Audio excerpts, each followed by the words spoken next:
Good morning, everyone.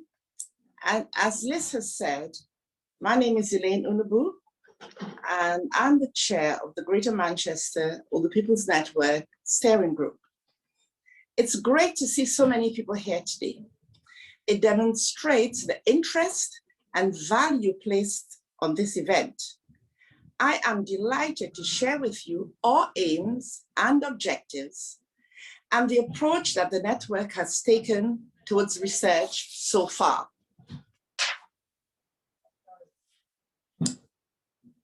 For those of you who are new to the Older People's Network and have not been to any of our events or meetings, the most important thing to emphasize about the network is that it is about older people's voices being heard. The network has almost 450 members from across Greater Manchester. Membership is open to anyone age 50 and over, and to organizational representatives who work closely with older people. Our aims of the network is to make sure that decisions made and work undertaken across Greater Manchester take into account the values and priorities of older people. It's to promote the significance of older people as vital members of communities and society, ensures that older people from every borough of Greater Manchester have a chance to have their voices heard and influence decisions made. Our objectives is to draw attention to the diverse issues that affect older people within Greater Manchester, with particular focus on tackling social isolation and creating age-friendly neighborhoods. It's also to work with a wide range of organizations, the statutory sector, and local and Greater Manchester authorities to make sure that older people can influence policies, projects, and services that affects them. It's also to make sure our network is inclusive and reflective of Greater Manchester's diverse population and communities, and to promote a positive narrative about aging and encouraging others to do the same. Our values is that we are being led by older people. The network ensures that older people take a leading role in the network, and being age proud.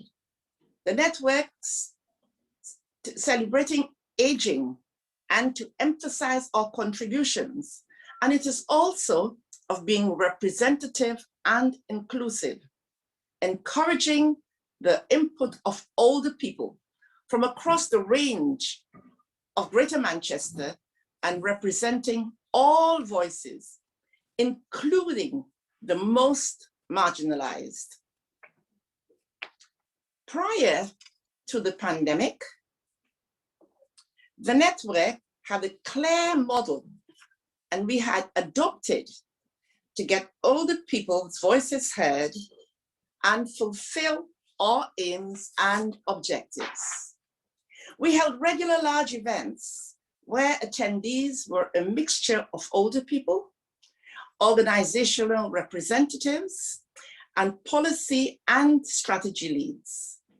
The themes were determined by the network members, covering transport, health and social care, and housing, campaigning, and representation. The agenda today is developed by a group of network members who discuss particular areas of concern and plan the shape of the event. As Liz has said, we produce reports after each event and have developed an insights and recommendations booklet that brings all these ideas together. All our reports are available on our website, which is www.gmopn.org.uk.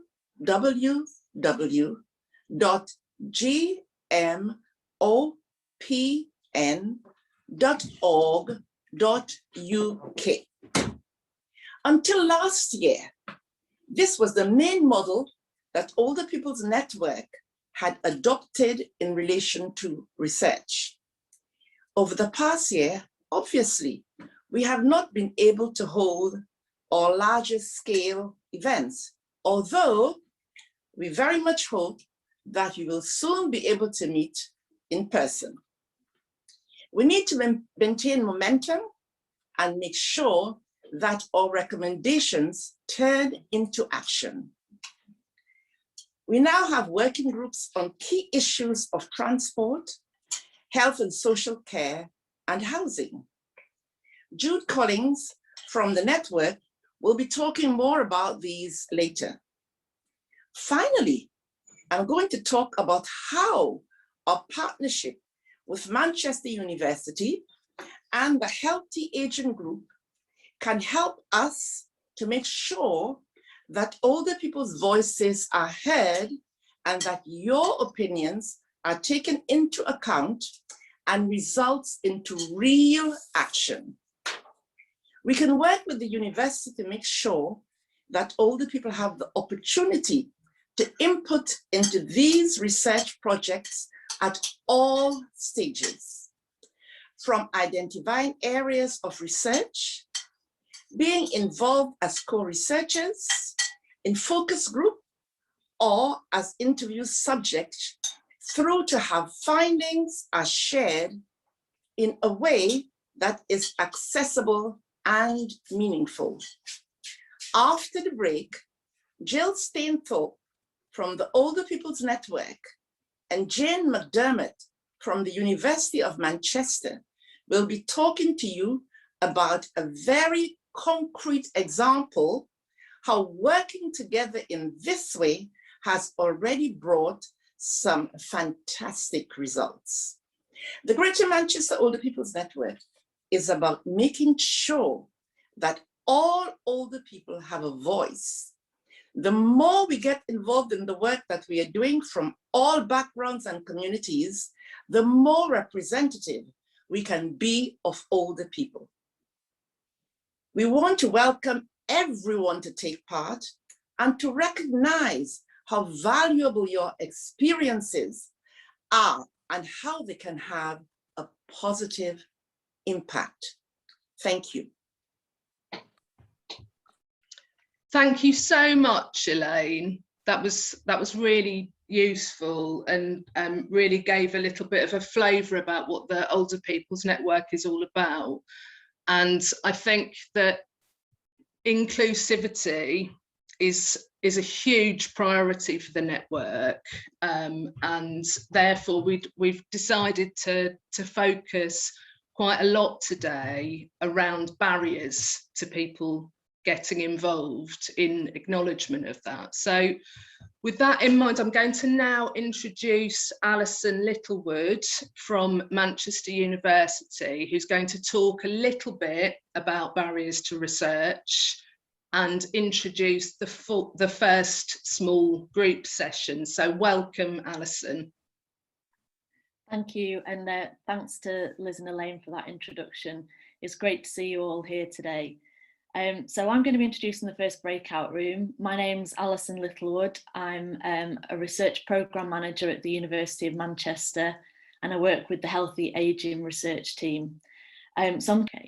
So who will be in the breakout room and how long will the session last? So there's going to be approximately 8 people in each room, and that's going to include 2 people who'll be running the session, and we're calling them the facilitator and co-facilitator. The session's going to last around 15 to 20 minutes. And the discussion questions that we're looking at you to answer are, what do you think the barriers to participating in research are, and what stops you getting involved? So some thoughts may have been sparked from the 3 words that you've put into the chat, things that immediately sprung to your mind when you thought about research. And the purpose of this breakout room is for you to have a chance to have your say and an opportunity for us all to learn from one another. And we're really keen to hear what you have to say today. So yeah, welcome back everybody. Hope you enjoyed that first breakout room. Before we listen to feedback from the groups, I'd like to discuss the words that you wrote into the chat about your initial feelings about research or thoughts about research. So during the break, Joanna has been putting together something called a word cloud. Now, a word cloud is an image composed of words. So the bigger and bolder the words, the more people said that this was their initial thought about research. And showing it like this helps us to see all the different words people said, but also gives us a clear picture of where we've agreed most. So you can see what's coming up quite largely is participation, intimidating, knowledge, clever, academic, evidence. So there's some really interesting words coming out there. So the plan is we're going to do this towards the end of the event as well, so we can do a bit of a comparison against both word clouds. So thanks for putting your words in the chat. That's really good. So onto the breakout room. So we're going to have 1 point from each room. Anne-Marie, breakout room 1. Yeah, okay, so the key point was around people feeling that once they've taken part in some research that some change might have happened, you know, that it will have had some impact, and making sure that the results are fed back to people in the right way through a variety of means. So example, not just digital reports. Making people feel that they've actually made a change will keep people engaged for future participation in research. Yeah, that's great stuff.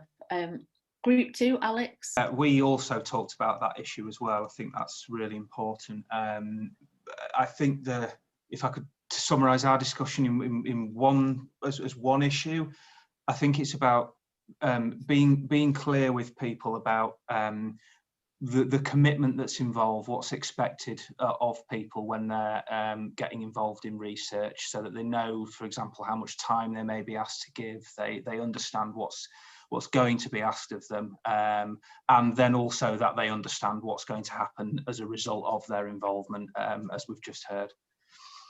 Yeah, brilliant, thank you. Group 3, Leslie. Hi, thanks, Alison. Just to fess up, we didn't actually get a chance to agree as a group which 1 point we were going to feedback. So I'm going to feedback the point that I think we would have said, but also invite group members to add anything that they want to say into the chat as well. So I'm just conscious of time. I think the group talks quite a lot about language barriers. So that might be that because someone doesn't have English as a first language, then lots of research studies actually use that as an exclusion criteria. So there's something about kind of like the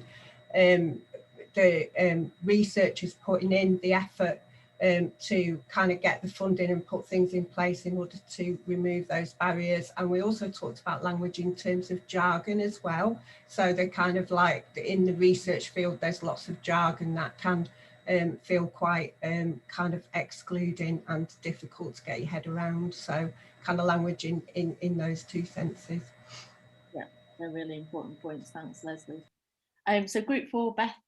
Yeah, we discussed how people can feel that they don't have anything to contribute due to their age, and feedback. You don't always hear about the results or benefits after you've contributed to research.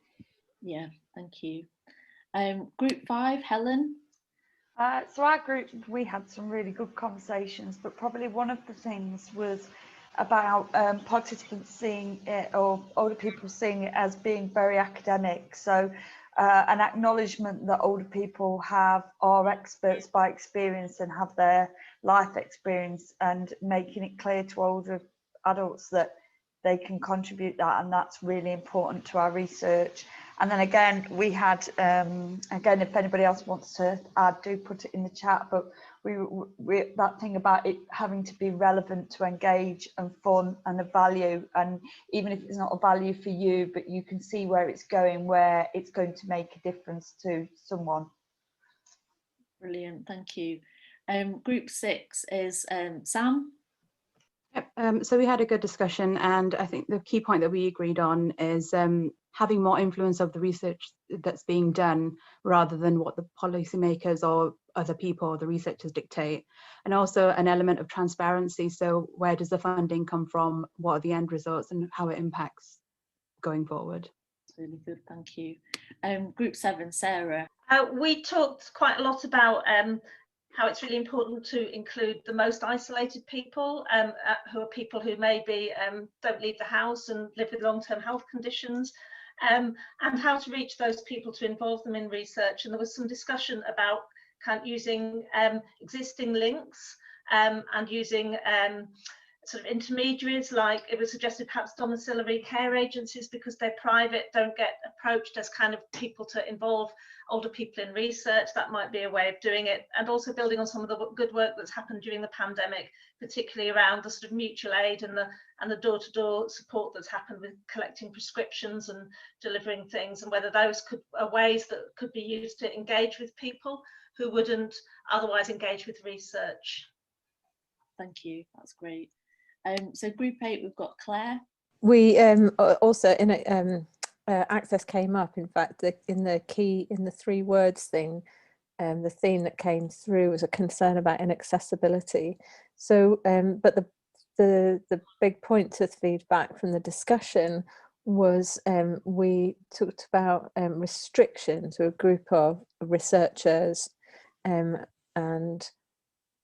talked about restrictions, and I noticed how there was restrictions relate to barriers. So it's likely that wherever somebody perceives a barrier or can identify a barrier to participation, that will match a sense by researchers that they're having to work within certain restrictions, whether that's on ethics and selection criteria, whether that's on recruitment, which on the other side, on the participation side, can be about the barrier can be about hearing about something, whether it's around restrictions or around the kind of very tight rules around consent and how that can translate into kind of overwhelming paperwork that acts as a barrier for people getting involved. And lastly, around kind of difficulties around inclusion and not feeling inclusion. The restriction on the other side is that researchers feel is that they feel that their workforce is not diverse, and they're having to work with a workforce that doesn't match or seem, yeah, a workforce that's different from the group of people whose experience is being researched, and that led to a really great point at the end. And we need to diversify the research workforce. We need a paradigm shift away from inclusion, which is great that we've got to the point where inclusion is a normal expectation, but we need to move from that to belonging, which is much more about where people perceive that their stories will be told by researchers, they'll truly be heard by researchers. So that was the last point that came through. Obviously there were other things that said, but I think that's probably the big point we want to feedback. Well, I'm looking forward to hearing all of the discussions, but we've just got 2 more groups left. So Cheryl McAllister. Hi, yeah, similar to the other groups in that we had a really good discussion. The 2 main points that we came up with was communication. So how and why as that request to join that part of piece of research has been made, be clear in the aim of the research and exactly what will happen as a result of you participating in that research. And then the other one was time. So be transparent at the beginning, how long it's going to take for you to participate, be clear on the topic and the theme, why you're making that ask, but most importantly is how long it's going to take for that person to be a part of the piece of research. Good stuff, thank you. And final group, Kerry. Yes, some really interesting discussions. I think the main point that came out was around awareness and visibility of what research is being carried out. So, you know, how do we let older people know what's going on, so that we can get more people interested in it and involved. So it may be, you know, use of GP surgeries, care homes, you know, leaflets, posters, etc., actually attracting people and awareness of what's going on. And also we discussed lack of access to computers and how we can sort of get around that as well. Brilliant. All sounds like you had some really good discussions. Yeah, thank you so much, everyone. That was really, really interesting, and we really value all of your contributions and your kind of hard work thinking about that. So I'm going to go straight into introducing Chris Todd. So Chris Todd also works at Manchester University, and he's just going to talk a little bit to you and address the question of why do research, and talk about the healthy ageing research generally at the University of Manchester. So welcome, Chris. So I'm Chris Todd. I'm Professor of Primary Care and Community Health at the University of Manchester. I lead the Healthy Ageing Research Group, and I guess we try and do what it says on the tin. I'm also the director of the National Institute for Health Research Policy Research Unit on Older People and Frailty, which is a policy unit which reports directly to the Department of Health and Social Care. And I lead the Healthy Ageing theme of the Applied Research Collaboration for Greater Manchester, which I think was mentioned earlier on. So we're quite busy. Now, I was going to say something about this picture, which I think was a joke by one of my colleagues, because until recently I had haircut hesitancy, and so I, like so many of us, actually had lockdown hair, a bit like this gentleman here. So I think this was their idea of a joke, that you could compare me to that chap there, but now my hair's gone, so that's good. Okay, can I have the next slide, please? Why do we do research?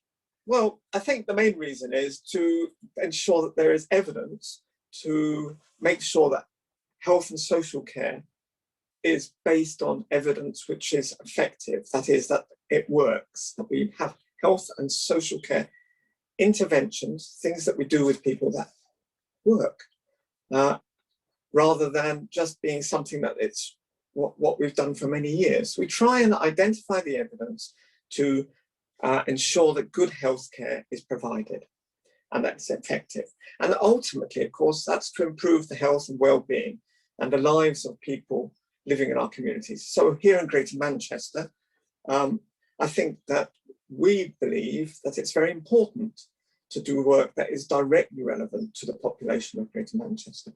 And I was asked, can I give an example of this? Well, I think one of the good examples is our work in falls and fall prevention, and work that we did a few years ago now. Since 2013, we basically believe that the work we've done and the development of an intervention called FAME has probably reduced falls by about 400,000 in the UK. We've probably prevented about 21,000 fractures in the UK over the last 7 years, which in Greater Manchester would mean that we've probably reduced falls by about 20,000 and probably prevented about 1,000 serious fractures amongst older people. So I think that's probably a good thing. So we're really interested in making sure that the older population of Greater Manchester is able to age healthily and happily. So I mentioned earlier on that the Healthy Ageing Research family in Greater Manchester at the university comprises the Healthy Ageing Research Group, which is about 38 researchers overall. And we're connected to MICRA, which I think probably most of you know, Manchester Institute for Collaborative Research on Ageing.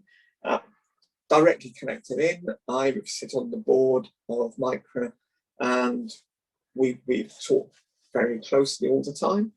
And as I mentioned at the beginning, that we have two subgroups, the NIHR, the National Institute for Health Research, Applied Research Collaboration, and the Policy Research Unit.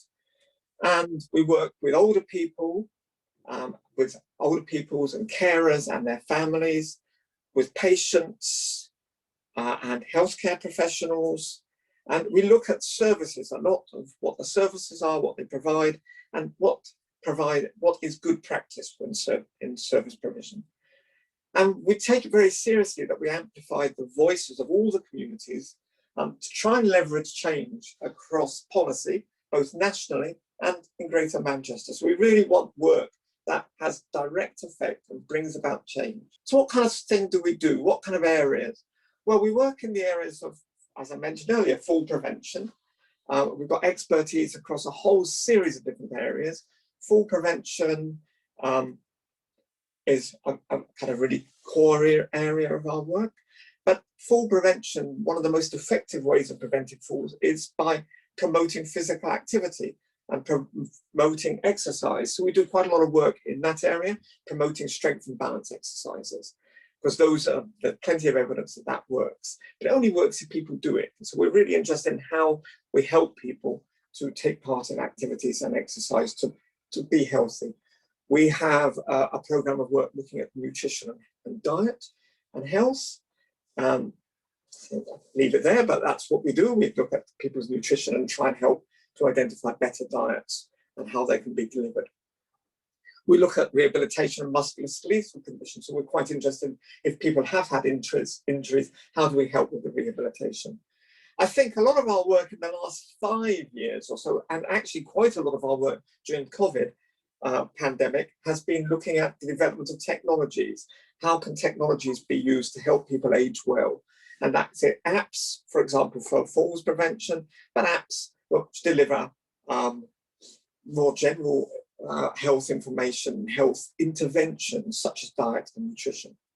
And so that brings us on to this whole point about how do we change behavior so that people will behave in a healthy way, take part in exercise, probably not smoke, probably not drink too much alcohol, and how do we ensure people are literate in terms of their health.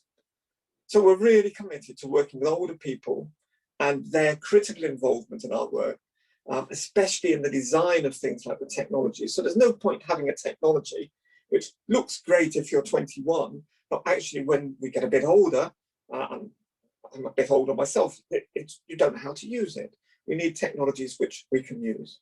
So 38 researchers in Greater Manchester, in the university, from PhD students through to people like myself, professors. Why is it so important that we work alongside expert by experience? And we take this very seriously and have done for many years. Well, the first point is we've got to make sure we are asking the right questions.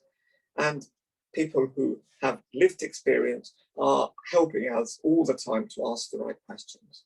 So we want to understand the lived experience of older people and therefore ensure our research corresponds to their needs, whether that be an app or whether it be the very question that we're asking, is hip fracture something that is important? Or that's possibly a rather self-evident issue. We want to check that the ways that we're doing research is acceptable to older people taking part. And so the issues we're discussing just now about barriers, very important that we talk with older people themselves to understand how best to present the research to make sure it's acceptable. We want to make sure as well that the research we do reaches back to people, so that there's a feedback loop. And to make sure the research we do is going to make a difference. We really need to improve the lives of older people living in Greater Manchester and beyond. So there has to be that feedback. We don't just do it in an academic ivory tower background. It's got to be real life and important, it has impact. My final slide, please. So how do we prioritise work? Well, we've been doing that by linking it to the Greater Manchester plan. So looking to see where Greater Manchester is going overall and connecting our work to that. We've been talking with different communities across Greater Manchester about what they would want to prioritise, including older people like today. We've been engaging with the health and social care system to make sure that the questions we're asking, the things we're having, connect very well with the system. And we've been working with the charities and non-governmental organisations people like yourselves to make sure that we connect with their priorities. And then, of course, we've been doing some public engagement events, talking with people like yourself to see what is it that you value, that you think we should be doing. And in the jargon, that's called PPIE. So we do quite a lot of that. So there you are, the last bit of jargon, and I'm not going to say any more. Thanks very much for listening. That was really useful, and I think you explained it really clearly. There's so a couple of points have been made in the chat, I can see. So Margaret Booth has asked specifically how we involve people with dementia in research. So I don't know if you could talk a little bit about that. Yeah, so very interesting. I think it is by listening and by connecting and taking time. So I think a lot of the work we have been doing is over the more recent years has not been with people with dementia. But when we do work with people with dementia, we basically have to think very carefully about how do we present things, how do we ask them the right questions which are understandable, and it's about taking time and building relationships. I don't know if any of my colleagues would want to say more. There is a particular work group led by John Keedy, who's, some of you may know, who has been working very closely and thinking about how to involve people with dementia in research, this dementia research group. There's a question just come from Tracy, and she's just pointed out that looking at the 6 topics of research that you identified in your presentation, that it looks like the driver might be about keeping costs down, sort of ensuring people are eating healthy, keeping them well and out of hospital. And how much of a factor is this? It's absolutely not a factor, actually. It is not about keeping costs down. It's about making sure. It's about making sure that services are effective.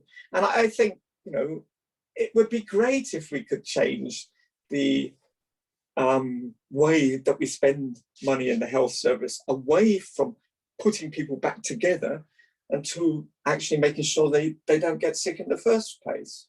So I don't see I do not see in any way that having people live healthier lives so that they are healthier, happier themselves is anything about driving costs down.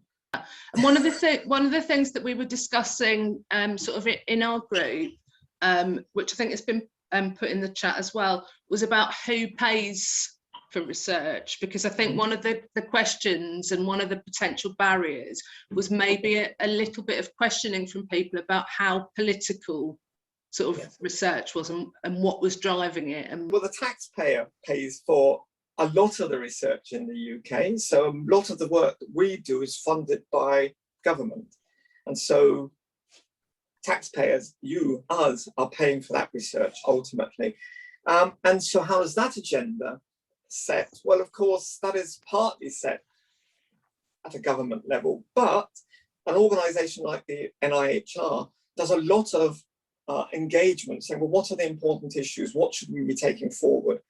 And so groups like this can probably have a much bigger voice than maybe you realise towards an organisation like the NIHR to make sure that what is high on your agenda goes high on the agenda at a national level. So there are often calls for, tell us about what you think is important for research.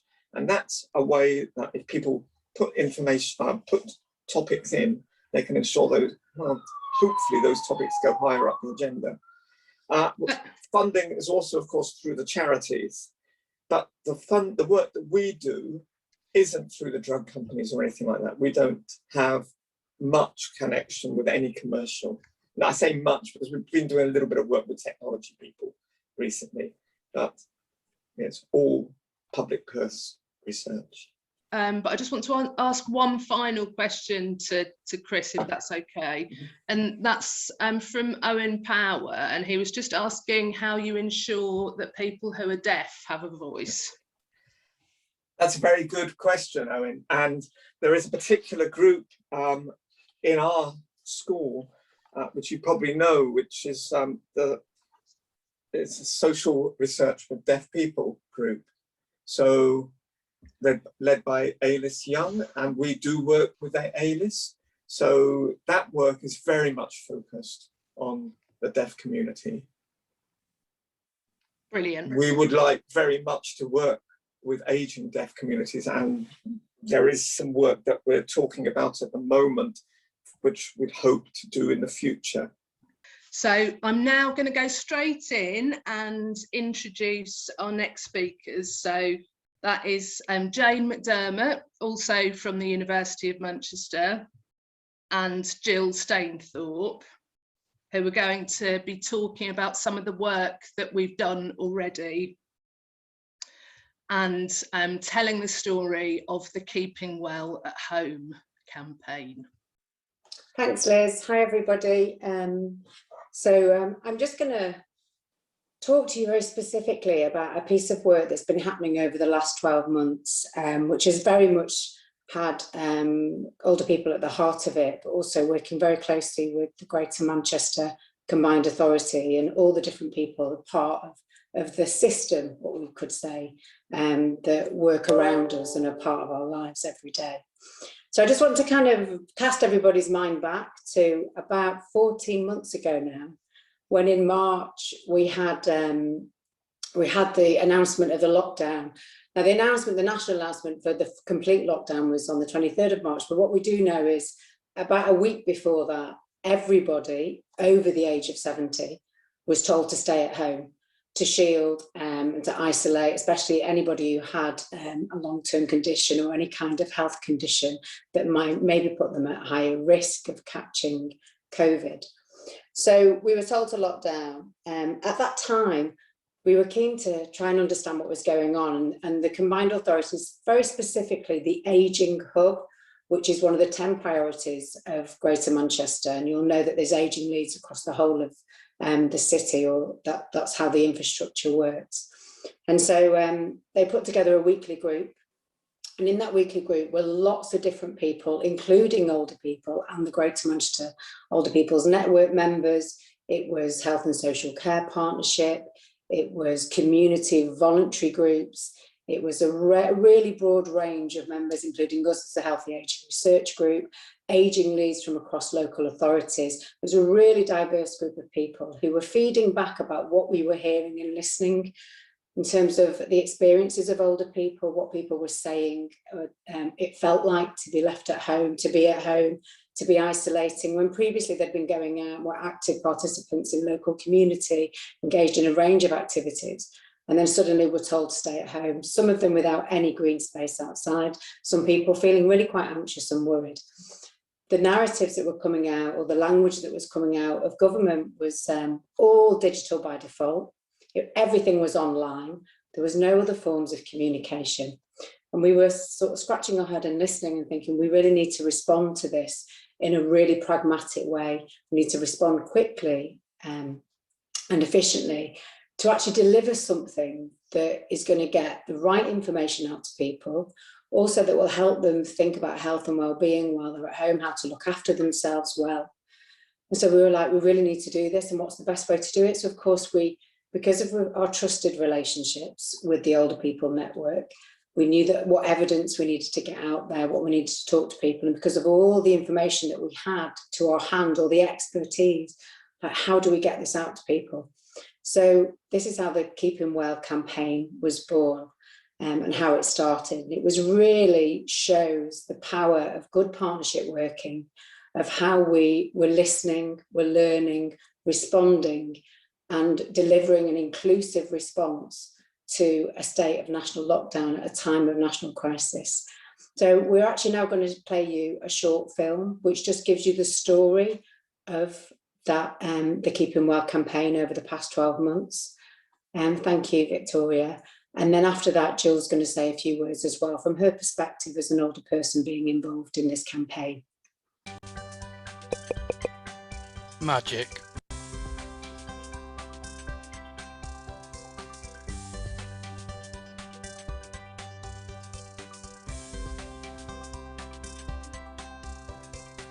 At the end of March just before national lockdown. We soon identified there was a need for printed materials for older people.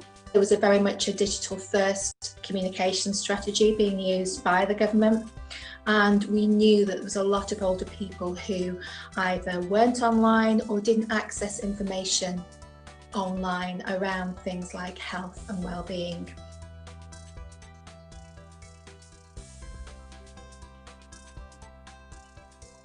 When we were looking at the content for the booklet, it's really important to us as a university that the work we've done within the Healthy Ageing Research Group is all evidence-based. And so we were thinking, how can we best get that message out to people?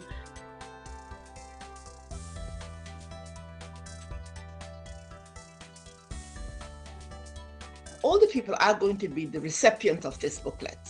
If we are involved, we have got shared experiences, all older people, and also we can help to promote it. A drafted booklet came through asking if we could look through it and whether or not we had any suggestions or anything that would add to it. This book is good because it doesn't negate you. This book is like a silent friend.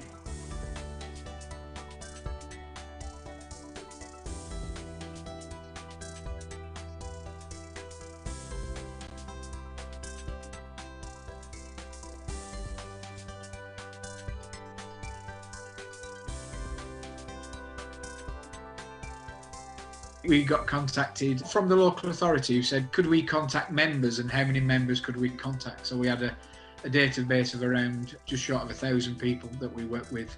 So we could hit a large number of people quite quickly. We made sure that we went to all the hubs, all the community centres, all the neighbourhood centres, and they were distributed. In Rochdale, we've got them into the vaccination centre. So not only do the older people get a jab, which is fantastic, they also get the Keeping Well in Winter booklet. Older people within our city region are valuable members of our research. They're valuable contributors. They are valuable, not vulnerable members of society. And so for us, their engagement, their involvement, their inclusion in all of our research is absolutely critical. The great thing about this is it was done by people who are just like me, who are just in my situation, who are just experiencing the same things as me. I think the idea of just normal people basically trying to get a message across, people can relate to that. It's good fun doing it, and hopefully we hit the target at the end of the day. Because I'd been so involved, I sort of had a bit of ownership, I think, of it. I particularly saw myself as a partner in this, not as a you and them. I felt very much involved, and that our contribution was taken on board. And it's that of being involved in a team to produce a net result and getting the book to people and it making a significant difference, which I believe it did. You know, being involved in that team part and in that process, that was the best part.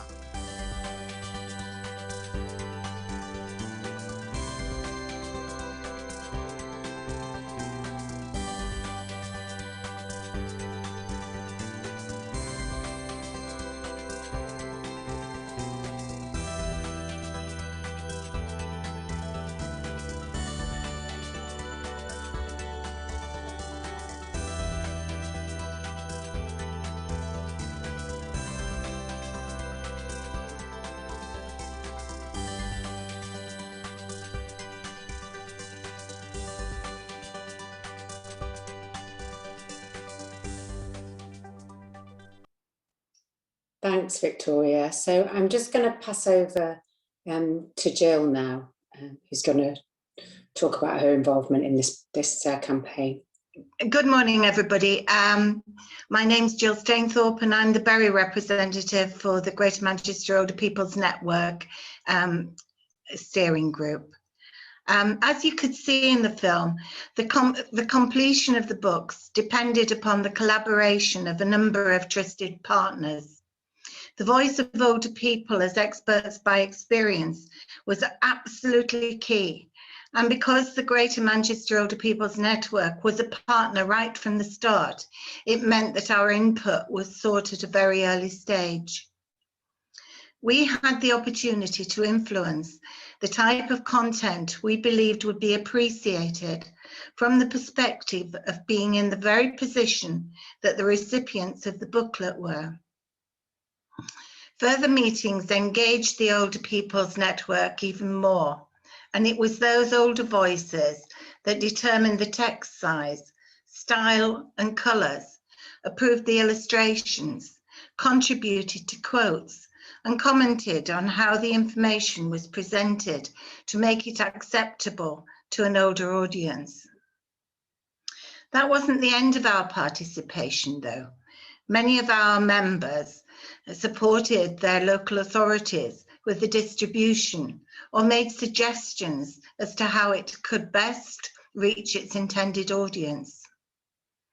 Obviously, we learned from the experience of the first booklet, so when it came to the distribution of the Keeping Well This Winter resource, we were able to fill some of the gaps in distribution and bring more people in to support getting it out to all those who needed it.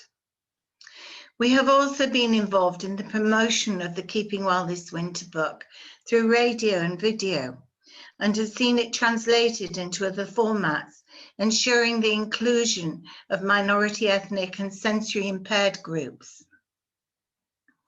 Not only have we had the satisfaction of being involved, we also have the knowledge that the books, through our input, are accessible to older people.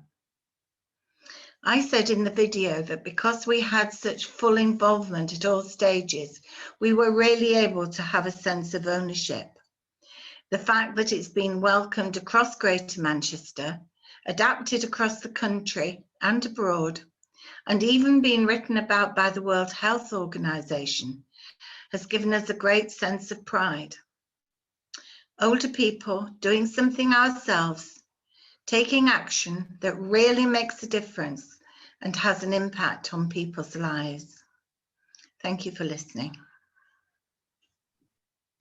Thank you so much, Jill and Jane. I think that the story of the Keeping Well campaign is a really, really powerful one, and hopefully it's given those of you that are new to this a bit of a taste of the kind of things that we're doing, and the real power of involving experts by experience. So I'd like now to introduce Judy Collins from the Older People's Network and Anila Mcavoy, and they're going to be talking about some of the different ways that you can practically get involved in the work within the Older People's Network, and how to kind of share your experiences. So welcome, Judy. I know we're very short of time, so I'm going to scare Liz by departing from the carefully prepared script and talk a bit about what we've been talking about today. One of the things the network's done recently is to send questions to the mayoral candidates in today's election, and we got some very well thought out replies. So please have a look at our fairly new All Singing All Dancing website.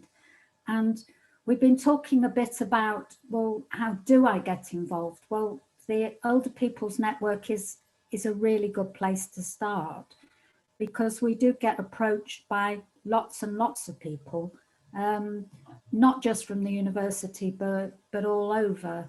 And Elaine was kind enough to give me a plug because I chair housing and neighbourhoods and transport and out and about. Now the out and about bit came from Lucette, thank you, because we were a bit worried that we were just looking at public transport and not actually getting people out of their homes, perhaps after a long time inside. And I think the important thing about the working groups, which is a good place to start with the network, is that they all interlink. I mean, you know, there's health and social care, so ably chaired by Jill, but obviously housing and transport both have health impacts. So we do work together and we talk to each other a lot of the time. And please note that the group that Elaine chairs, is called the steering group. It's not called the steered groups. And I think that sometimes when officers come to talk to us, they're a bit taken aback by the fact that we can be quite rude. And that's not something that's happened with the university. And I'd like personally to say a big thank you about how they've coped with us. So please do join. It's free. Once we start being able to move about again, hopefully we'll be able to go out into the boroughs. That's one of the things we're really, really keen on, that it is very difficult because all the boroughs are different. I joined the Greater Manchester Older People's Network because my borough, which is Trafford, at the time was quite, shall we say, they like to work in silos. That's greatly improved, and I hope the networks had a big part to play in that. One of the things that we are doing, and I think this is really good, is to talk to older people and to the local authorities about if you're looking to change the house you live in, if you want a bungalow or a flat or it's too big, how do you get the information out of the local authority? So that's something we've just embarked on. And I think sometimes when people want to stay at home and finally think about downsizing, maybe it's a bit too late. So we've just got a slide, a very helpful slide on what we're doing in the future. One of the other reasons I was asked to speak today is actually I've been working with the university on research for quite a long time. I've been working with the Department of Pharmacy, and that's a very good group. Quite a few older people, some still working, and it's sort of half and half. Half is working with the students and half is working with researchers. And I chose to concentrate on the research programs, sort of masters, PhDs, and it's been really, really good. And I think all the people involved say they don't have the problems that they do with other organisations, whereas we said a lot today, you do the research, you participate, and then you don't find out at the end what the research finds. So I think that's okay for me. Join the Older People's Network. We look forward to hearing from you. Thank you. And now over to Anila. Thanks, Judy. And I'll do the same. My name's Anila Mcavoy and I work with the researchers at the university. And I'll try and keep it brief because we're running out of time and I want to give everyone time to engage in the next bit of the discussion in the breakout rooms. So could you just put my slide up, please, Victoria? So I'm not a researcher at all. And when I first got involved with working with research, I kind of saw researchers making a cake. So when you're making a cake, obviously you've got to make lots of decisions around what kind of, what kind of cake, the methods that you're using, the ingredients, what it's going to look like. And the only way to kind of make sure that you're making the right cake is to speak to the people that are going to be involved in trying, eating, using the cake. And that's the same with research. So if we know that we want to research something around falls prevention, we need to be speaking to the right people. And we're really valuing having the conversations with the Older People's Network to make sure that they're involved right from the beginning. Making sure that people's voices are involved within the research makes it really leads to making sure that that cake, that piece of research is as valuable, as important and usable as possible, really. So as you can see on this picture on the left, if the planners of this park had spoke to the people that were using the park, they might not have put that very, paved, lovely path on the left. They might have put a second path in, or they might have just changed the course of that path. Having public voices within the decision making, within those design of research that we're doing, or within those conversations, really makes it as usable and as important as possible. And we're really valuing the connections and the conversations early on with the Older People's Network to make sure that their voices are as valued, and you don't have to shout as loud really within the research. And just to re-emphasize exactly what Elaine said within the video, that we don't see it as a them and us. We really do see that it's part of the team, and to emphasize again what Judy said, you've not been a pain at all. We've loved every minute of working with the Older People's Network to plan and organise the event today. Thank you very much. Thank you, Anila. And I really like your cake analogy there. I just wish I had a piece of cake to eat now. It's made me hungry. Yeah, and thank you as well to Judy. So I'm just going to introduce Jane, who's going to start the second breakout room session.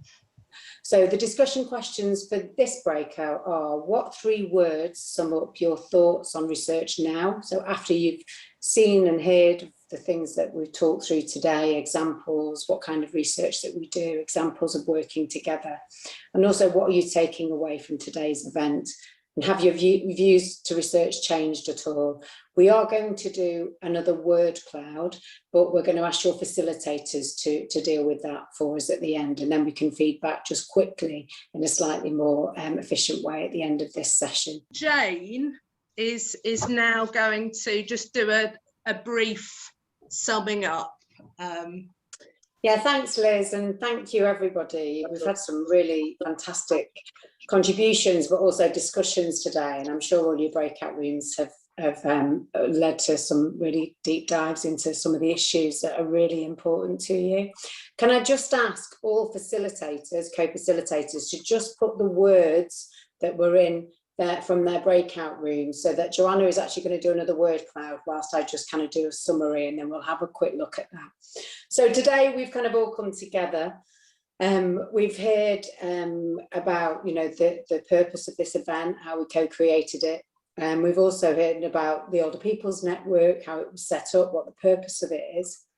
We've heard from Chris about some of the research at the university and the types of things that we're doing within the Healthy Ageing Research Group. We also then had a breakout room where we looked at some of the barriers to getting involved. I think some really great feedback there from everybody, and some really shared experience across the different groups about some of the common themes that both, you know, as researchers are partly barriers and also or restrictions that are put on us. This was Claire in our group that came up with this phrase, but the restrictions on researchers which then lead to barriers in terms of engagement or ability to get involved in research, about all the paperwork we have to do and ethics committees and how that's can sometimes be restrictive. We've also seen an example of what it looks like, what good looks like when you work together. And when we work effectively across the whole of Greater Manchester. And so the Keeping Well campaign, that little video, I think gave us a bit of a flavour of why for us it's so important to include and listen to lived experience and the voices of all of our communities when we're developing anything that we want to send out and distribute amongst older people across Greater Manchester, or any type of research. And we've also then heard from Judy and also Anila just about getting involved and what does being involved look like. So hopefully you've got some ideas about the different ways you can get involved, some examples of what it means to be involved and how it feels to be involved as well from older people's perspective, and also from our perspective as a university. You'll know in your packs, I just want to remind everybody, you've got a few forms in there.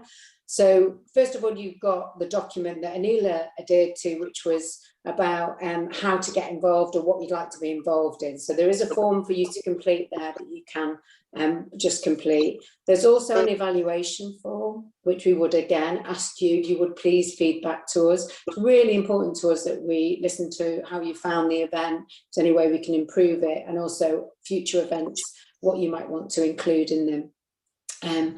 The next steps for us as a group will be that we'll write up the content from the breakout rooms and some of the discussion, so it'll produce a little mini report from this.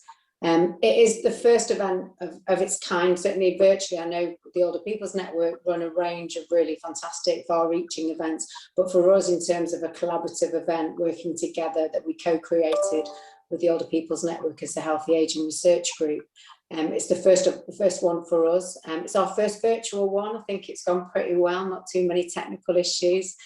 So great work from the whole team there. And I know there's a whole back end of people that are making this happen.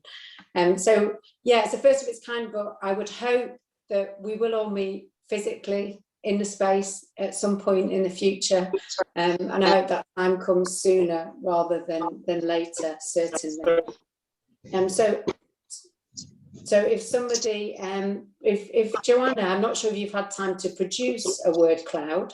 I have, yes. Brilliant, Joanna. Would you mind just sharing your screen so people can just see? Yeah. The questions were, we just wanted to know how you found it. So looking at the one from the first session and then the second one, how things have changed and things that we still think about are kind of involvement, understanding, diversity, relevance, collaboration, partnership.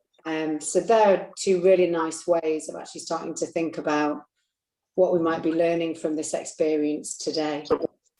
So it's a huge thank you from me, you know, to talk on behalf of the university, but all of my colleagues, but also everybody that's been involved in curating this session. I'm just going to pass back to Liz and also to Elaine, who are going to just do a final roundup, and thank you. Thank you ever so much, Jane. And it feels really exciting thinking about what we might do together in the future. I'd just really like to echo what Jane said and just say thank you to everybody. So thank you, obviously, to everyone that's been involved in the planning, all of our speakers and facilitators. And of course, thank you to all of you for coming today. And it's been lovely sort of hearing all your thoughts and ideas. I'm just going to hand over to Elaine to say a final goodbye.